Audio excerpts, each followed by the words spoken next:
Welcome friends. आज से हम देखने वाले केस सीरीज। केस में हम पहली केस देखेंगे regarding the topic of enzymes. सबसे पहले हम केस पढ़ते हैं। A 56 year old man presents to emergency department with severe chest pain radiating to left arm, sweating and shortness of breath for last 3 hours. He has also history of hypertension and smoking. ECG reveals ST segment elevation. तो हमको ये case I है, हमें इसका सबसे पहला question what is the most probable diagnosis देखना है। केस जब देखते हैं तो सबसे इंपॉर्टेंट हिस्ट्री है severe chest pain which is radiating to left arm की तरफ वो रेडिएट कर रहा है, और स्वेटिंग भी है साथ में, शॉर्टनेस ऑफ ब्रेथ है, and this is only for last 3 hours. So the case is clearly indicating सिर्फ 3 घंटे की हिस्ट्री है, 3 hours की हिस्ट्री है. So it is acute case where chest pain is radiating to left arm with sweating and shortness of breath. Patient को साथ साथ में हाइपरटेंशन की भी हिस्ट्री है एंड स्मोकिंग की भी हिस्ट्री है. Both these are risk factors for atherosclerosis which can ultimately leads to many problems. So atherosclerosis क्या प्रॉब्लम हो सकता है? Chest pain radiating to left arm है, और जब ईसीजी किया गया, इलेक्ट्रोकार्डियोग्राम किया गया, तो एसटी सेगमेंट एलिवेशन की फाइंडिंग आई है. और आप पता ही होगा एसटी सेगमेंट एलिवेशन जब अगर होता है पेशेंट को, तो द मोस्ट प्रोबेबल डायग्नोसिस, इसका अगर हम आंसर देखने की कोशिश करेंगे, तो most probable diagnosis will be acute myocardial infection. So ये केस है, क्लासिक केस है मायोकार्डियल इन्फेक्शन की. एक्यूट इसलिए बोल रहे हैं क्योंकि सिर्फ 3 घंटे की हिस्ट्री है, एंड उसी को बोला जाता है एसटी एलिवेशन एमआई. तो ये एसटी एलिवेशन एमआई या एक्यूट मायोकार्डियल इन्फार्क्शन की केस है. आज हम ये केस डिस्कस करने वाले हैं. You have seen the history और the scenario which is given to us. Scenario में हमारे सामने ईसीजी की फाइंडिंग भी थी, जिस वजह से डायग्नोसिस वाज स्लाइटली इजियर. उसके बाद हम आज डिस्कस करने वाले हैं biochemical test which can help in confirming this diagnosis, जो हमको टेस्ट के डायग्नोसिस में हेल्प करेगा. Along with the pattern of change, कौन से टाइम के साथ उनका पैटर्न कैसे चेंज होता है वो भी हम कोशिश करेंगे. सो बायोकेमिकल टेस्ट जो हमारे डायग्नोसिस में हेल्प करेंगे. फिर हम बात करेंगे, क्योंकि बायोकेमिस्ट्री और एंजाइम्स का टॉपिक है, तो role of iso enzymes in confirming the diagnosis. और फाइनली हम बात करेंगे जो क्वेश्चन में पूछा गया है, एनलिस्ट न्यू और एडवांस कार्डियक मार्कर्स. तो ये क्वेश्चन आता है, इस टाइप के क्वेश्चन का आंसर देने की हम कोशिश करेंगे. हिस्ट्री पर से हमने डायग्नोसिस बना लिया है. Now we will discuss the diagnosis under the headings of उसका डायग्नोसिस बायोकेमिस्ट्री में कैसा होगा, which biochemical test are required for diagnosis, and iso enzymes and advance cardiac markers. So आज की हमारी जो केस है, केस का नाम है एक्यूट मायोकार्डियल इन्फेक्शन. उसको ही बोला जाता है ST segment elevation myocardial infection. ये केस हम जब डिस्कस करेंगे तो हम लोग कौन सी बायोकेमिकल टेस्ट इसमें करना चाहिए उसके बारे में हम बात करेंगे. Which are the biochemical test. ये बायोकेमिकल टेस्ट जो होंगे, इसमें से the very important is cardiac troponin.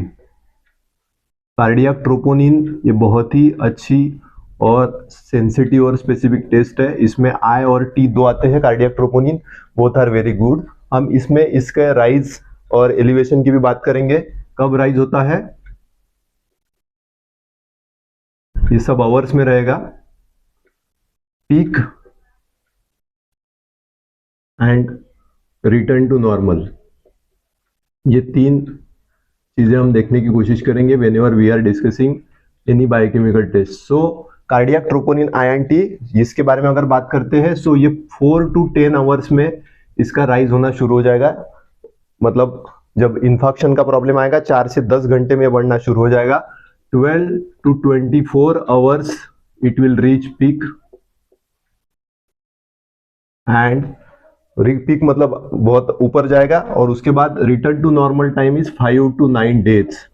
5 से 9 दिन में ये मार्कर नॉर्मल हो जाएगा. So this is the first marker which we do, cardiac troponin INT 4 से 10 घंटे में बढ़ता है. इसके बाद दूसरे मार्कर की मैं बात करूंगा, CKMB, क्रिएटिनिन काइनेस MB, ये है, ये 3 से 6 घंटे में बढ़ता है.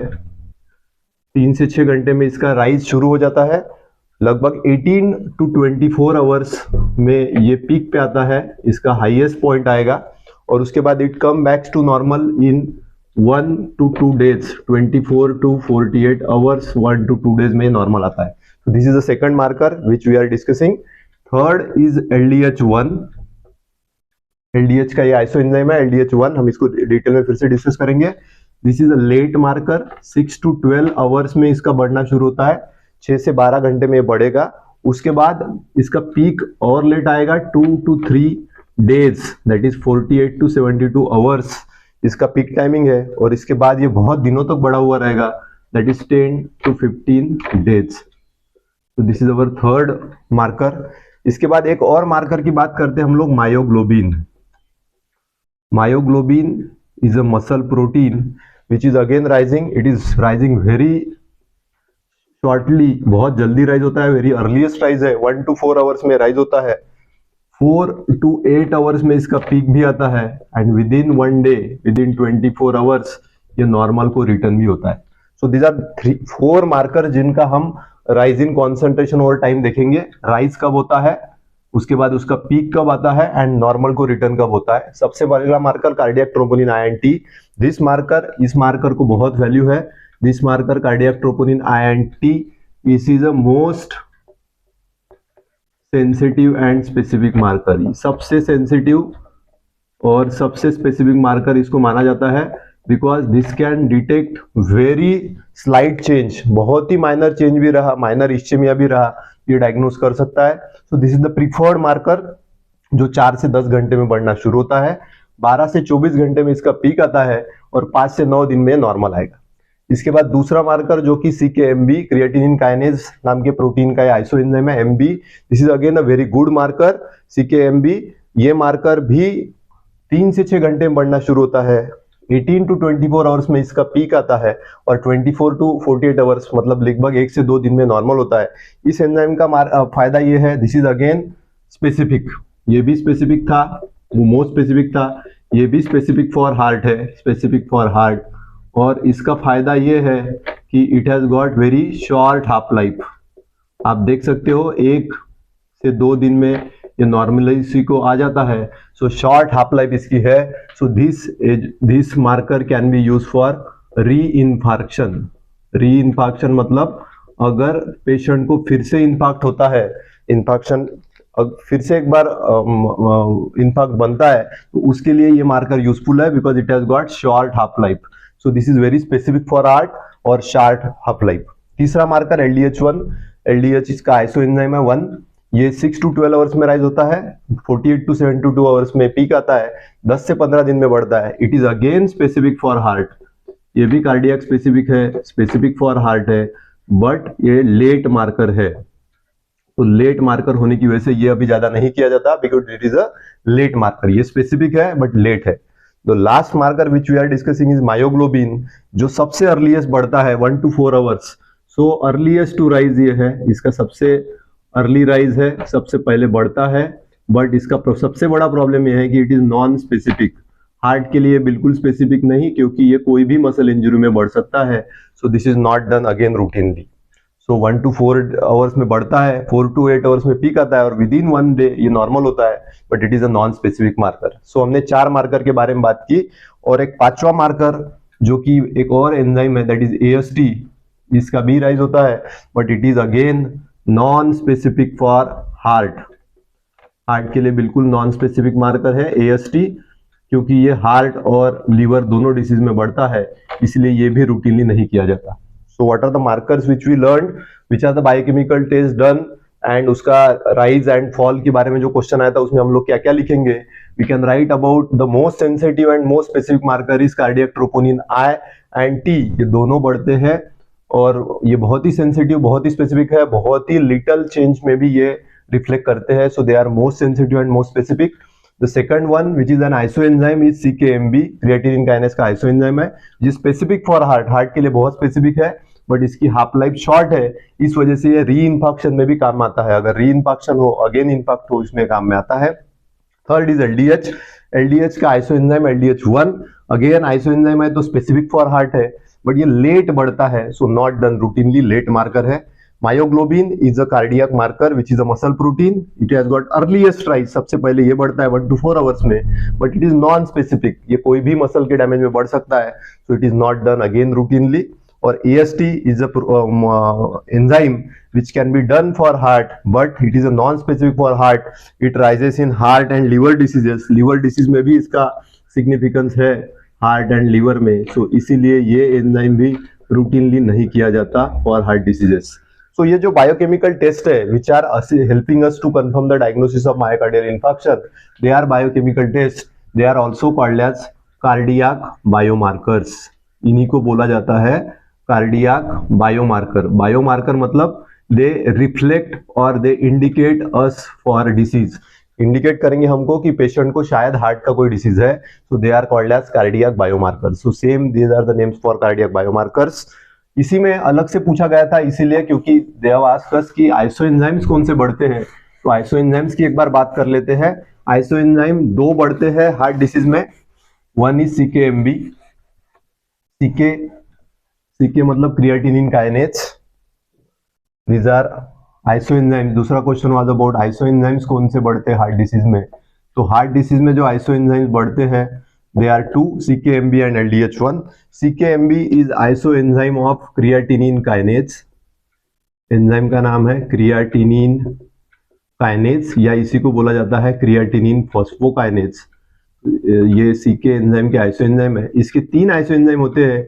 BB that is first isoenzyme, second is MB and third is MM. So out of these three, the second one CPK-MB is specific for heart.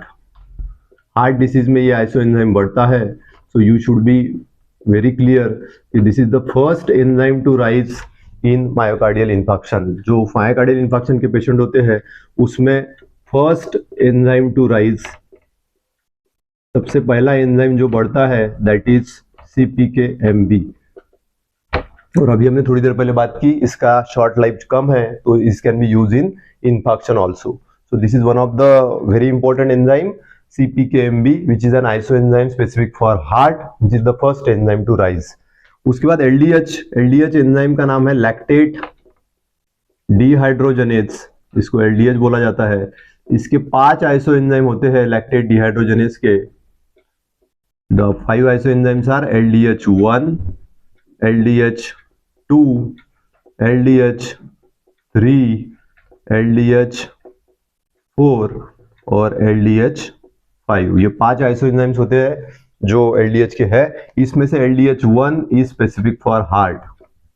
Heart disease में LDH1 बढ़ता है. It is specific for heart. और ये enzyme कैसे बढ़ता है? Normally क्या होता है नॉर्मल कंडीशन में, नॉर्मली पेशेंट में, नॉर्मल अगर पेशेंट है तो उसका LDH1 is less than LDH2. उसका LDH2 का लेवल ज्यादा रहता है. But in MI patient, heart disease patient, LDH1 is more than LDH2. हमने जैसे बात की LDH1 आइसोएंजाइम, 5 आइसोएंजाइम है उसमें से LDH1 is specific for heart. तो LDH1 बढ़ जाता है and this is called as the change. This is less than 1 ratio and this is more than 1 ratio. Normally patient में ratio is less than 1. इसको ratio को क्या बोलेंगे? LDH1 to LDH2 के ratio को less than 1 and this ratio is called as more than 1. So this is change in ratio from less than 1 to more than 1 is called as flip pattern. इसको बोला जाता है flipped pattern. So flip pattern और LDH flip ऐसा इसको बोला जाता है फ्लिप पैटर्न और LDH flip. And this is very important for myocardial infection के scenario. It is very specific for isoenzyme LDH1. हम बात कर रहे हैं LDH की. सो LDH1. सो दो आइसोएंजाइम अगर आपको कोई पूछ रहा है तो first isoenzyme is CKMB, second isoenzyme is LDH1. आपको पता ही है this is the earliest enzyme या first enzyme to rise and this is a late enzyme. So earliest enzyme कौन सा है वो भी आपको अभी पता चल गया. These are the 2 isoenzymes which are very specific for heart diseases. इसके बाद जब ये टॉपिक हम लोग देख ही रहे हैं तो न्यूअर कार्डियक बायोमार्कर्स की या एडवांस कार्डियक बायोमार्कर्स की बात अगर करते हैं तो there are many advanced markers which are now availables. और एडवांस कार्डियक बायोमार्कर्स में अगर हम नाम लेंगे तो what we have seen advance cardiac biomarkers में, तो अभी के डेट में बहुत सारे चीजें आ चुकी है, like high sensitivity cardiac troponin I and T. Cardiac troponin जो हमने पढ़ा उसका भी HS हाईली सेंसिटिव वाला मार्कर भी अभी मार्केट में आ चुका है। इसके साथ one protein copeptin, it is again a very advance cardiac biomarker. इसके बाद एक होता है ischaemia modified albumin, this is again a very good advance cardiac biomarker. तो ये मार्कर्स है। फिर micro RNA can also be use for diagnosis. Similarly enzyme का नाम है glycogen phosphorylase which is a enzyme for glycogenolysis. तो glycogen phosphorylase enzyme का iso enzyme BB, this is again a very advance cardiac biomarker. और फिर माइलोपेरोक्सीडेज which is the enzyme of oxidation that again can be used for as advanced cardiac biomarker। तो advanced cardiac biomarker की बहुत लंबी list है, बहुत new markers add होते जा रहे थे। One of them is highly sensitivity cardiac troponin I and T, then copeptin, then ischemia modified albumin, then microRNA, then glycogen phosphorylase BB, उसका ये आइसो एंजाइम है, एंड माइलोपेरोक्सीडेज एक एंजाइम है जो कि ऑक्सीडेशन के लिए रिलेटेड है। सो आपने एक नया आइसो एंजाइम भी आज पढ़ा, दैट इज ग्लाइकोजन फॉस्फोराइलेज का BB iso enzyme, it is again specific for heart. So हमने आज क्या क्या देखा? हमने देखा कि पेशेंट को अगर पेन है radiating to left arm with sweating and short history है, ST सेगमेंट एलिवेशन है, so patient was a classical case of acute myocardial infarction या ST सेगमेंट एलिवेटेड MI। उसमें कौन से बायोकेमिकल टेस्ट करने चाहिए हमने बात की कि CT कार्डियक ट्रोपोनिन I करना चाहिए, कार्डियक ट्रोपोनिन T करना चाहिए, CKMB करना चाहिए, CKMB is iso enzyme, LDH1 करना चाहिए which is again iso enzyme, या फिर पेशेंट का मायोग्लोबिन भी आप कर सकते हो which is a non specific marker, और AST। These are the markers for heart diseases, cardiac biomarkers इनको बोला जाता है। अगर मैं स्पेसिफिकली बात करूं आइसो एंजाइम के, so these two are iso enzyme CKMB and LDH1। और उसके बाद हमने बात की एडवांस कार्डियक बायोमार्कर्स की, the list is never ending. So आप लोग ये टॉपिक को यहाँ से अच्छे से पढ़ सकते हो, और अगर आपके पास भी कोई नया मार्कर है जो आपको पता है, you can write in the comments. Thank you very much.